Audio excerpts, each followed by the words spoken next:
So guys, I'm going to show you a brilliant side dish that is so beautiful, delicious, and really fun to put together. It's carrots cooked in the bag with thyme, butter, and beautiful white wine. So as it cooks and steams, like the liquid sort of drips back on itself, and it almost like self-bastes.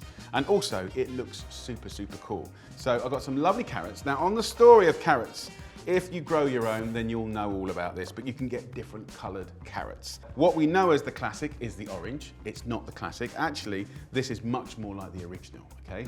So it's actually the Dutch farmers celebrating the Dutch royal family, the House of Orange, that made pretty much all carrots in the world orange. It was kind of like veggie propaganda back in the days. And now we're able to sort of see those beautiful heirloom varieties come back. So look, give them a wash, give them a scrub. I like to leave the tops on, so just about a centimetre, 2 centimetres from the top of the carrot. If you have any nice, really baby carrot leaves, then you can use those for salad leaves. If not, give it to your rabbit. I haven't got a rabbit, but you can give it to your guinea pig. I haven't got a guinea pig, so you could give it to the compost. I'm gonna leave them whole, but I do want you to have a little look at this, because it's just fascinatingly beautiful. Look at that. Whether you're making a beautiful coleslaw, you know, a lovely carrot salad, amazing. But what I want to do is show you something really special. So this method you could use for many different vegetables, even cooking fish. Get yourself, you know, a nice sheet of tin foil, and then we're going to create a little place for putting the carrots. So I'm going to fold it in half and think of this like an envelope. And for all you young hipsters out there, you won't remember what an envelope is. In the old days, we used to write on paper, put it in an envelope and post it to people. It was lovely. You could open it up and read, oh, it's amazing. But you could text it. Think of it as a... Anyway, put our carrots in like this. Just line them up. We're gonna season it. Then I'm gonna take some cumin. And that little pinch will give you like a savouriness, a depth of flavour. We wanna really strip it back so it's just a question mark of kind of savouriness, delicious. And then I want to get sort of 4 little knobs of butter.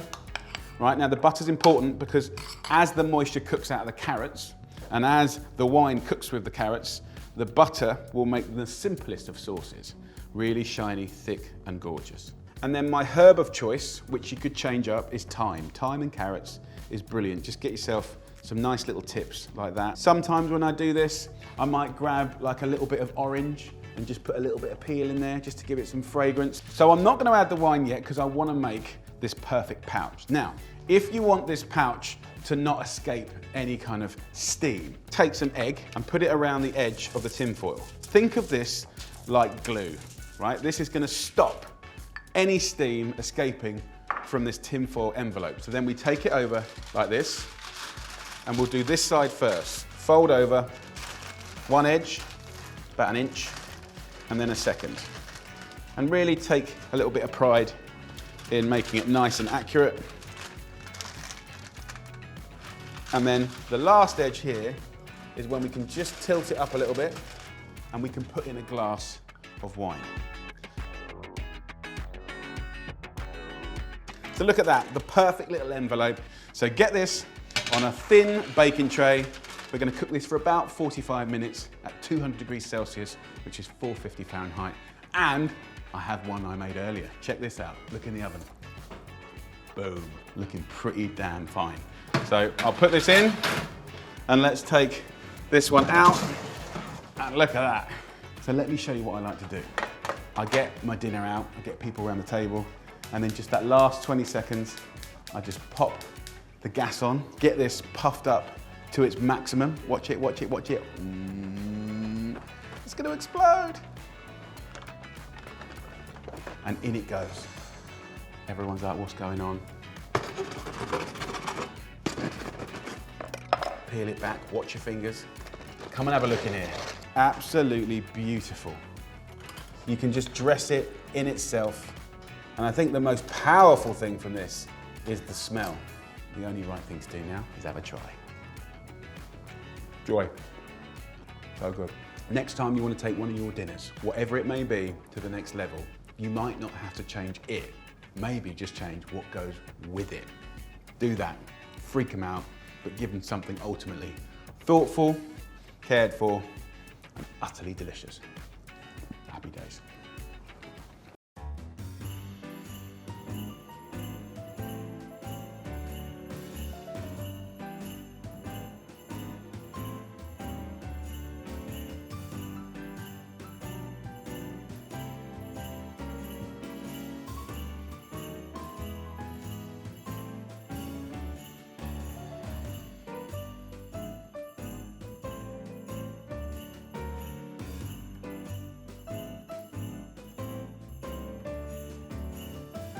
That, my friends, is a thing of beauty.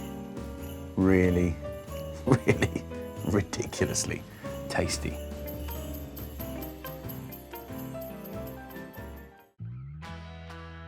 I'll get the Brussels sprouts. They've already been peeled. That's going to go into a pan of boiling water just to cook for about 5 minutes. So I'm going to drain these. You want to get 2 beautiful Cumberland sausages. Take the skin off of the sausage and then get it in the pan. And then, buds, just kind of break it up with a spoon. I'm going to go in now with the sage. It smells amazing. If you can just sweep that in, buds. So the onions, and then apple as well. Is the onion strong, buds? Very. Last time I had Buddy prepping some onions for me, he had to wear his goggles. Is it really making your eyes hurt? Really? Yeah. Cook the onions and apple so it's sweet, sweet and soft. All you have to do now, mate, is put the Brussels sprouts into the pan, give it a nice little stir. Last but not least, a good shake of Worcestershire sauce. Go on, mate, get it in there. Let that cook down for about 10 minutes until it's soft and delicious, and that is going to be an amazing Brussels sprout dish.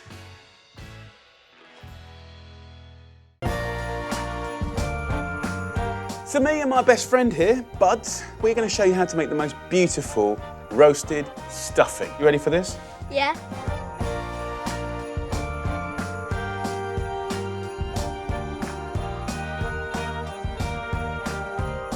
Now let me just check that it is cider. Oh yeah, it's cider.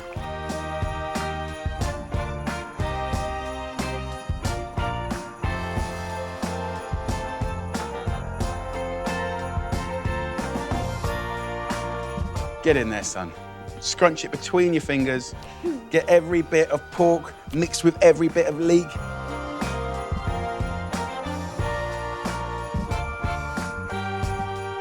Go on, Buds, have a little go. You can be my judge. You like? Mm-hmm. Can I try some? No. What do you mean, no, cheeky monkey? Hi guys, okay, I'm going to show you how to make a really simple but really delicious braised red cabbage. It's an amazing dish from my new cookbook, Jamie's Christmas, with fennel seeds, clementine, balsamic vinegar, smoky bacon and rosemary. People are going to go crazy for it on Christmas Day, or in actual fact, any time of the year. First up, I've got a nice whole red cabbage. This is about 1 kilo in weight. I've taken the tatty outside leaves off. Smoky bacon here. So first job, slice it up, and I'm using a kind of casserole style pan on a medium heat. So bacon in, fry this off with about a tablespoon of olive oil. Then we're going to render out the beautiful natural fat from the bacon. Beautiful. What I'm going to do is split this red cabbage very carefully in half, roughly and finely slice the red cabbage. The stalk, I'm just going to literally slice up in any old way. I think this is one of the cheapest vegetables that you can buy. I think personally that a lot of people think that red cabbage is like a frumpy, boring veg. Absolutely no way. Delicious. Now I can hear that the bacon is changing sound. It's starting to get golden if you look in there. And when it's getting lightly golden, I'm going to add 2 or 3 big sprigs of rosemary, go in, and I want the rosemary to absorb all of that lovely fat from the bacon. And the rosemary is then going to go really, really crispy. So look at this, guys. The rosemary goes deep green and starts to go equally crispy, just like the bacon. I'm going to remove the rosemary and the bacon with a slotted spoon. And I'm going to leave behind the fat, right? In here, look at that. That's all smoky bacon fat. I'm going to take a little knob of butter, put that in there. We're going to go in with 2 teaspoons level of fennel seed. Have a look at these. These are my favourite spice. I use it so often and it's really, really good. So I'm just going to tear in some prunes, a little handful. These have the most incredible dynamic flavour. They will completely disintegrate into nothing. And then I'm going to go in with the red cabbage. 1 or 2 nice apples, roughly chop it. This will give amazing sweetness to this dish without having to use like loads of brown sugar and stuff like that. Look at the colour, guys. The amazing purple against the white of the apples. I'll add a nice little pinch of salt and pepper. And then there's one last ingredient. I'm going to add about 8 to 10 tablespoons of balsamic vinegar. And we're going to cook it all away. So guys, it might seem like a lot of balsamic vinegar, but please just trust me, when that cooks away, it's gonna bring all the flavors together. So you've got the sweet and the sour of the vinegar and the apples and the prunes, you know, with all those spices and the smoky bacon. It's gonna be delicious. So lid on, medium heat, 25 minutes. I'll stir that every 5 minutes. So, see you in 25. So this has had 25 minutes. It's a phenomenal color. You might want to add just a little bit more fresh butter just to kind of help join all the flavors. And then if you wanted to, you can just use a classic Christmas flavor like clementine. And that's the last thing, the last bit of sweetness that kind of stops the frying. Look at that. It's just a beautiful thing. Of course, cabbage is incredibly good for you, but we've made this so desirable, so delicious. And then don't forget the rosemary and the crispy bacon bits. Absolutely gorgeous. That'll feed, as a side dish, 10 people. Easy peasy. Really nice. Tender, but the crunch from the bacon's still there, and the rosemary. An absolutely beautiful red cabbage dish. And don't forget, if you have leftovers of this, you can kind of redress it like a salad and have it with beautiful leftover things like, you know, your hams, your meats, your cheeses, and that kind of like Boxing Day fare. So there you go. Red cabbage, but not as you know it. Until next time, lots of love.